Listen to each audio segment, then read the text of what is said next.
We do want to go ahead and bring in our national security contributor and former FBI agent, Tracy Walder, to discuss this more. Hey there, Tracy. Thank you for joining us. Thank you for having me, Kelsey. Well, Tracy, let's go ahead and start with these execution-style murders in Ohio. The paramedics responding to the crime, they said that they tried to save the children's lives, but knew that there was nothing that they could do. How can someone possibly recover mentally after seeing a child abused to death like this?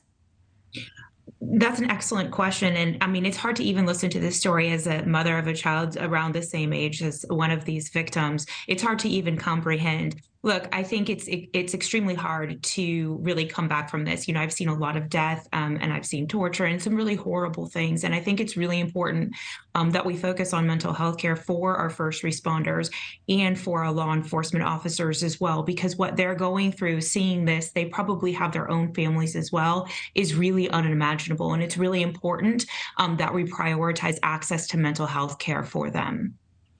Well, let's go ahead and talk about the case in Tennessee. Police suspect that the child could have been dead for weeks before they finally found her body. Could the child's mother still face murder charges if she covered up her death? In my opinion, yes. It's going to depend, though, on her specific actions that may have led to that death.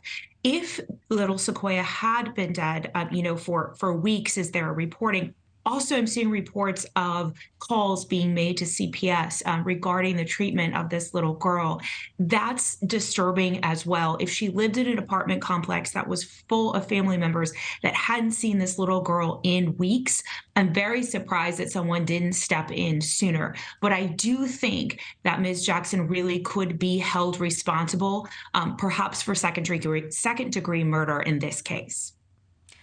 They're just both awful cases. In both of these cases, the motive, it seems to be very unclear. What could possibly drive a parent to commit a crime like this, to kill their own children? You know, it's interesting that you mentioned that, Kelsey, and just in doing some research, 61% of child murders under the age of 5 are committed by a family member, by a parent, which is an extremely high and extremely disturbing number. It's hard to say, obviously, what the motive is here. We've had just in the last about 4 months, really since April, cases where more than one child has been killed in a home. We had cases in Utah, Oklahoma, Ohio, and then now this case in Tennessee. And it does seem like a lot all at once. And I think it's interesting because in the case, particularly in Ohio, social media, he came across as kind of this perfect dad and perfect family. And so I wonder how much of that is masking something that is causing them to snap. And then you have the neighbors who said he was an angry, angry man, yelled at his wife. And we don't know, of course, if that was true, but it's just horrific, both of these cases.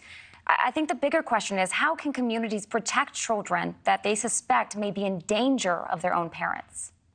I think that that's an excellent question because, just what you mentioned in the case, particularly in Ohio, we have sort of mixed messages, right? We have some people saying he was this excellent dad, but then we have others that say he was violent and had some violent tendencies.